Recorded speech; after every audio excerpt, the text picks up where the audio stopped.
Assalomu alaykum hammaga. Bugun sizlar bilan ikkita masala ko'rmoqchimiz. Let's Go Challenge doirasidagi. Tak, birinchi masalamiz Move Zeros deb nomlanadi. Ya'ni nollarni surdatda ko'chirish deyapti, ya'ni. Tak, bu nima bo'lyapti? Array berilar ekan bizga input. Uni ichida nollar bo'lishi mumkin va biz o'sha nollarni arrayga oxirgi nimasiga o'tkazishimiz kerak. Muammoni sharti shundan iborat, ya'ni savolni sharti shundan iborat. Tak, buni qanaqa yo'llar bilan yechsa bo'ladi? Hammaga birinchi keladigan yo'l yangi array ochib turib bizga berilgan kiruvchi arrayga faqatgina nolga teng bo'lmaganlarini ko'chirib va oxiriga ularning uzunliklari bir xil bo'lgungacha nollarni qo'shib qo'yish. Menimcha hammaning miyasiga shu nima keladi, lekin savolda shartida aytilganki you must do this in place without making a copy of array deyapti. Tak, ya'ni arrayga kopiyasidan foydalana olmaysan va namasi turgan joyda o'zgartirishing kerak deyapti. Ya'ni boshqa array ochish mumkin emas. Space complexity O1 bo'lishi kerak, ya'ni hech qanaqa collectionlardan foydalanish mumkin emas. Tak, bu holatda siz qanaqa yechim qilgan bo'lar edingiz? O'zingiz yechimingizni o'ylab ko'rishingiz mumkin. Videoni pauza qilgan holatda va topilgan yechimni meniki bilan solishtirib ko'rishingiz mumkin. Men bu savolga two pointer algoritm bo'yicha yechim topganman, ya'ni usuli bo'yicha desa ham bo'ladi. Tak, men ikkita nima yasab olaman, pointerlar, bittasi fast, bittasi slow bo'ladi. Tak, nima ish qilaman? Agar slow pointeri faqat nollarni topadi, fast pointerim bo'lsa nol bo'lmaganlarni topadi. Nima ish qilaman? Menda array berilgan 0 1 0 3 12. Tak, slow pointerim mana shu nolda turadi va fast pointerim bo'lsa 1 ga keladi va 0 ni 1 ga o'zgartiradi fast pointer. Keyin slow pointerim mana shu 1 da qolib ketdi. Endi keyingi 0 bo'lmagan elementni topadi fast pointer 3. 3 ni 1 o'rniga qo'yadi. Slow pointerim yana bittaga siljiydi, 0 bo'ladi. Va fast pointerim yana 0 bo'lmagan keyingi elementni topadi va hamma elementlar surilib boshlaydi. Array ko'rinishi bo'lsa mana bu ko'rinishga keladi. Va men slow pointerim, agar fast pointerim array oxiriga yetib qolsa, slow pointerimdan boshlab keyingi elementlarni 0 qilib qo'yaman. Bunda time complexity n bot array bir marta aylanib chiqamiz. N teng deylu namasi lengthiga. Tak, space complexity bo'lsa O1 botdi. Hech qanaqa collectionlardan foydalanmayapman, faqat ikkita pointer ochyapman xolos. Meni yechimim shunday iborat. Endi buni kodga ko'chirsak, shuni o'zi yetarli. Tak.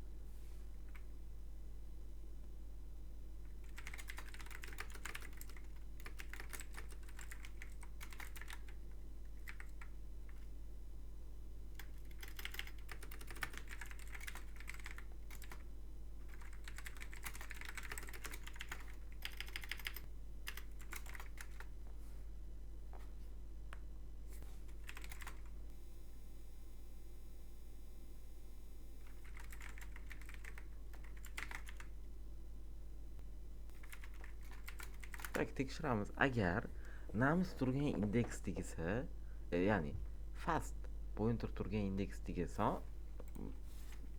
0 ga teng bo'lmasa, uni ko'chirishimiz kerak slow pointerga. Tak, tasavvur qiling, array birinchi element yo nolga teng bo'lmagan element. Array mana bu ko'rinishda deylik. Randomly array yozdim. Tak. Birinchi element o'zini birinchi joyga ko'chiramiz, bo'ldi. Shuni o'zi yetarli. Keyin slow pointer ham fast pointer ham bir xilda siljiydi. Uch ham o'z joyini almashtiradi, yana o'zini joyiga qo'yib qo'yaveradi. Lekin 4 ga kelganda fast pointer bittaga siljiydi, uchinchi element kelganda. Ikkinchi indeksiga. Fast pointer bittaga siljiydi, slow pointer o'zini joyida qolib ketadi va joy almashganini ko'rishimiz mumkin. Tak.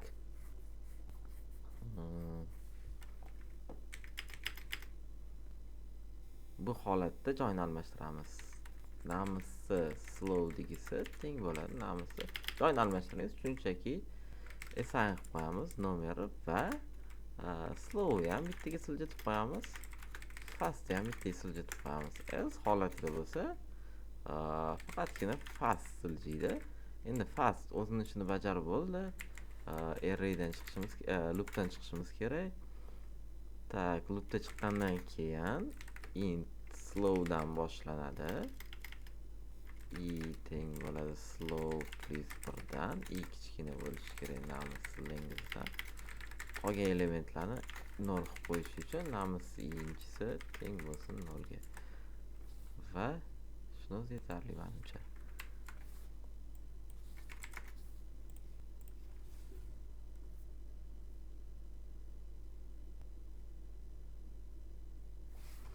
Tak, qanaqa xatolik bo'ldi?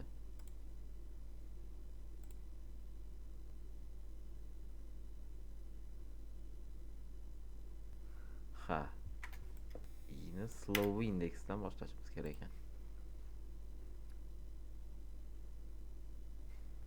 Tak, endi to'g'ri bo'ldi.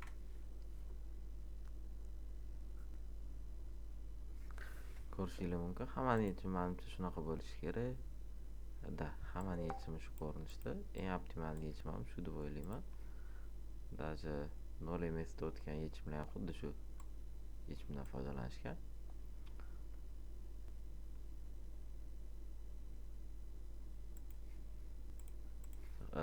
Keyingi ko'radigan masalamiz bo'lsa,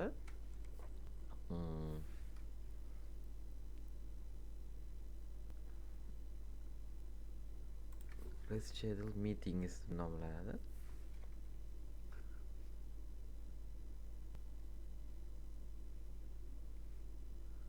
Tak, buni UI egasiga o'zgartirish kiritishibdi, let deyiladi. Post bera qolamiz. Meetings. Tak. O'zimni kodimni o'chiraman. Tak, bu yoqda nima deyilyapti? Bizga event berilar ekan, qanaqadir tadbir deyiladi. Uni uzunligi 5 gacha deyapti, jarayon deyiladi. Maksimalniy vaqtimiz 5. Bizada bo'ladigan, boshlanadigan va tugaydigan kichkina uchrashuvchalar bor. Bo'sh vaqtimiz da bor uni orasida. Ya'ni mana uchrashuv 1 da boshlanadi. Keyingi uchrashuv 2 da tugaydi. Keyingi uchrashuv 3 da boshlanadi, 5 da tugaydi. Ya'ni boshlang'ich vaqtlari uchrashuvlarni va tugash vaqtlari mana bu start time va end time degan arraylar uzunligi o'zaro teng bo'ladi har doim savolda.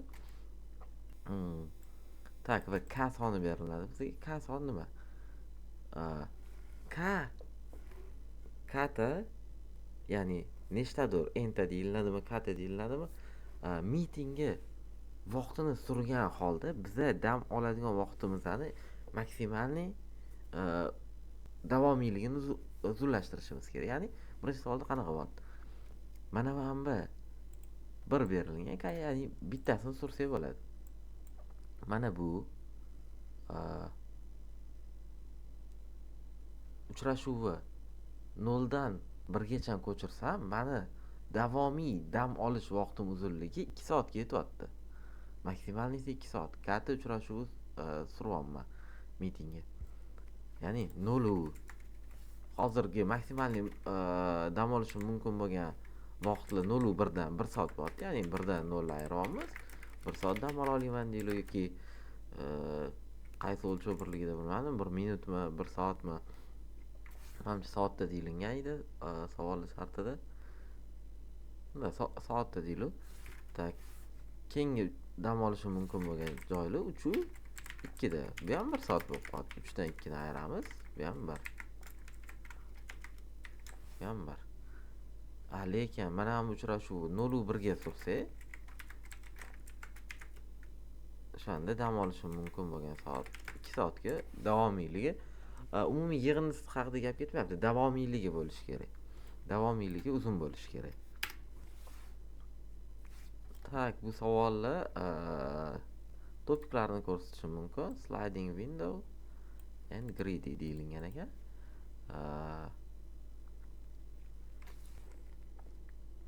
Mana qaranglar.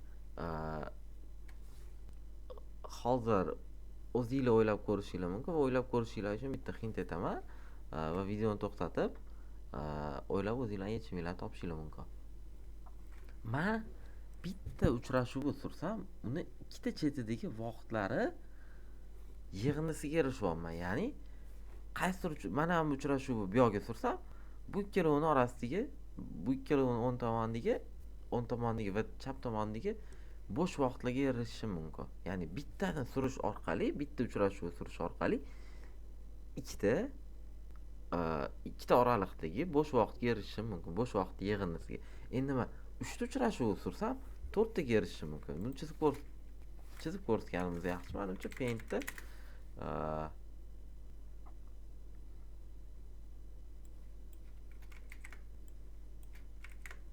tak, to'g'ri chiziq. Uchrashuvlar deylik. Mana bu uchrashuv bor, mana bu uchrashuv bor va mana bu uchrashuv bor. Tak, men 3 ta uchrashuvni surishim mumkin bo'lsa, hammasini bitta joyga surgan bo'lar edim. Ya'ni hammasini o'ng tomonga oxiriga surar edim va dam oladigan vaqtimni hammasi oldinda qolar edi. Uchrashuvlarim mana bu ko'rinishda bo'lib qolar edi. Bittasi tugaydi, keyingisi boshlanadi. Keyingisi mana bu oxirgacha keladi. Mana bu joyim bo'lsa, dam olishim uchun ketadigan vaqt bo'lar edi. Ya'ni 3 ta uchrashuvni surgan holda mana bu bo'sh vaqt bu yoqqa o'tyapti boshiga. 1 ta, 2 ta, 3 ta va 4 ta. Bu joyda turgan bo'sh vaqt ham o'z joyida qolyapti. Hamma 4 ta bo'sh vaqtni yig'indisiga erishilyapti. Mana shu katta hint bo'lishi mumkin. Kimgadir savol tushunarsiz bo'lgan bo'lsa. Tak. Men o'zimning yechimim bo'lsa, men birinchi bitta array ochib oldim. Bu bo'sh vaqtlar uchun array. Uni uzunligi start time yoki end time uzunligidan bittaga ko'p qildim. Chunki start time ham end time ham uzunliklari bir xil, teng. Nechta uchrashuv bo'lsa, uni boshlang'ich va tugash vaqtlari bor. Array deb nomlaymiz buni. Int start time lengthga bir qo'shilganiga teng deylik buni. Array ochib oldim. Endi men bo'sh vaqtlarni topishim kerak. Mana birinchi bo'sh vaqtim mana bu birinchi array start vaqti va 0. Ikkinchi bo'sh vaqtim keyingi array start vaqti va undan oldingi array tugash vaqti. Shu ko'rinishda davom etadi. Array length bo'yicha aylanaman. Yine bittaga oshiraman. If deyman, tekshiraman. Agar i 0 ga teng bo'lib qolsa, start array ise deyman. Teng bo'lsa, start time ise -0 yoki start time ise. Yoki aks holda else if tekshiraman. Agar oxirida bo'lib qolsa ham menda end time berilgan, ya'ni shu bo'sh vaqtni hisoblab olish uchun. Misol uchun mana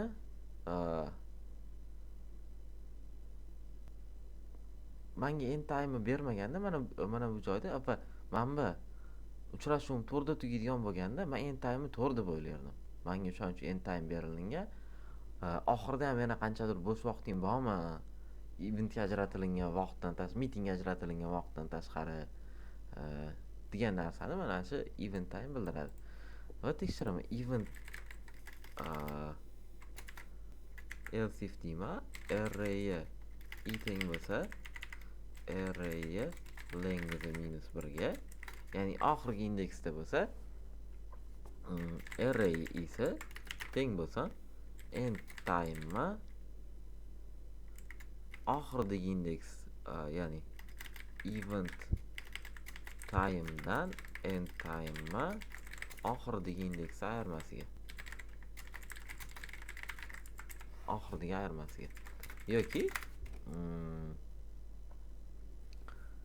yoki bo'lmasa end start array isi start time isidan event time i-1 ayrilmasiga teng bo'lsa, ya'ni 3 bu ikkinchi start time ikkinchi indeksda, end time birinchi indeksda ayrilmayapti. Arrayda bo'sh vaqtlar hosil bo'ladi. Hozir birinchi misol uchun hozir qanaqa array hosil bo'ladi desada, 1 degan array hosil bo'ladi, ya'ni ikkita bo'sh vaqt bor. Endi nima qilaman? Bo'sh vaqtlarni manage qilishim kerak. Ya'ni agar menda k 1 bo'lsa, ikkita bo'sh vaqtni yig'indisini topa olmayman degani bu degani.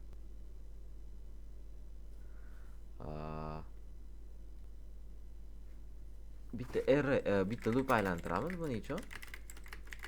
Kichkina bo'lsin k dan, yo'q, array lengthdan i++. Tak. Int max degan eng davomiyligi uzun bo'lgan dam olish vaqtlarini, ya'ni max result qoldi. Resultni bunga saqlayman. Endi sum bo'lsa, tekshirib ko'raman, hamma bo'sh vaqtlarning orasida qaysi mitinglarni sursam ko'proq bo'sh vaqt menda ajralar ekan, davomiy bo'sh vaqt. Tak. Sumga qo'shaman har doim arrayga qaysidir bo'sh vaqtni qo'shaman va if deyman, summa i'ni tekshiraman, teng bo'lib qolsa k ga, sumdan ayirib tashlayman. Birinchi tekshirib olaman. Ya'ni k ga teng bo'lib qolsa, men erishishim mumkin bo'lgan arraylarni surib bo'ldim. Uni orasidagi bo'sh vaqtni oldim. Ana endi tekshirishim kerak. Mana shu maksimalniy summa. Keyingi nimaga o'taman? Keyingi oraliqqa o'taman. Ya'ni arrayimiz hozir 1 bilan 1 turuvdi. i'miz 1 ga teng bo'ldi. k'imiz ham 1 edi. Sumda 2 hosil bo'ladi. Ikkita arraydagi ikkala nimani ham qo'shadi va tekshiradi. 2 kattami max resultdan deb. Albatta katta bo'ladi va 2 degan resultni oladi. Javob ham xuddi shunaqa output 2 turibdi. Tak, max result kichkina bo'lsa sumdan, sum teng max result teng bo'lsa sumga. Sumda ayirib tashlaymiz. Arrayga i-k inchisini ayirib tashlasak, shuni o'zi yetadi. Ya'ni bu yerda yana boshqa bo'sh vaqt bo'lsa, mana bu bo'sh vaqtni chiqarib tashlab, buni bu yerga surganlik yoki buni bu yerga surganlik hosil bo'ladigan mana bu bo'sh vaqtni, bu bo'sh vaqtdan kattaroqmi deb qarayman. Uni ham tekshirib ko'rishim uchun i'ni oxirgi bo'sh vaqtni ayirib tashlab turishimga to'g'ri kerak bo'ladi. Va max result oxirida return qilsam, shu javob bo'lishi kerak. Agar hech qanaqa compile yoki syntax xato bo'lmasa. Tak. Bu yerda shart berganmiz. Iye.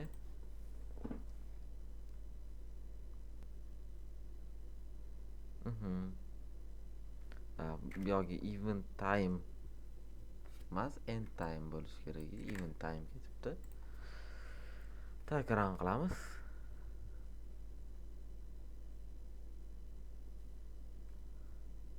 Xo'sh. Ikkinchi case o'tmadi. ikkinchi keysda bizda qanaqa misol berilgan edi ko'rishimiz kerak bitta. Tak. Bir degan yechim bo'lyapti. Qani deb bakib ko'ramiz. Nega bir degan yechim kelayotganini.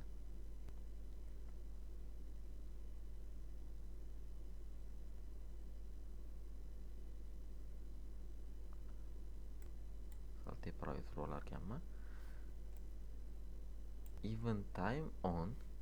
Tak on. Event time on. K1 berilgan. Start time 01 24 01 24 9 10. Tak. Array yasalgan holatda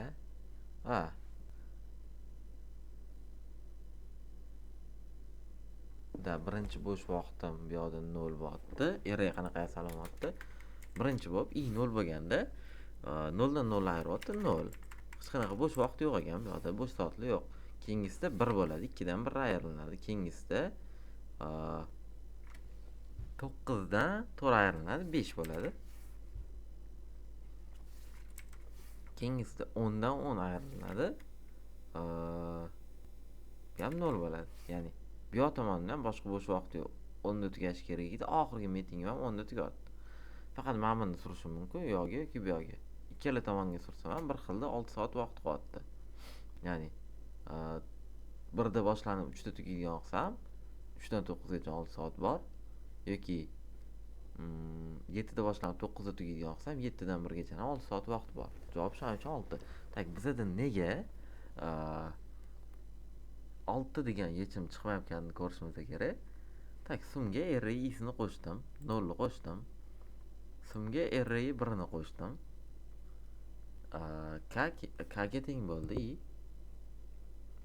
Biza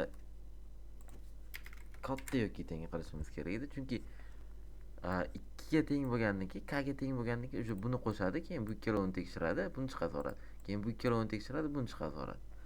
Shunda xato qilamiz. Rang qilib ko'raman. Endi to'g'ri yechimni topdi. Submit qilaman, o'tish kerak.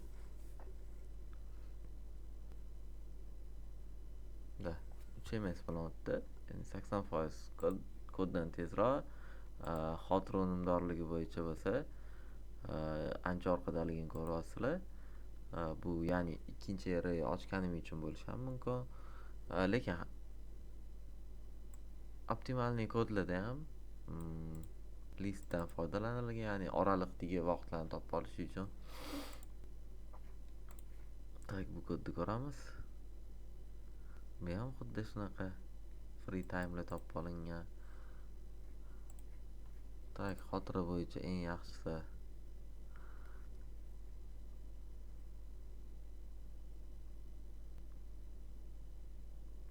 o'zi tushunarsiz kod ekan, men tushunmadim to'g'risi. Bugun ko'rmoqchi bo'lgan savollarimizni shular.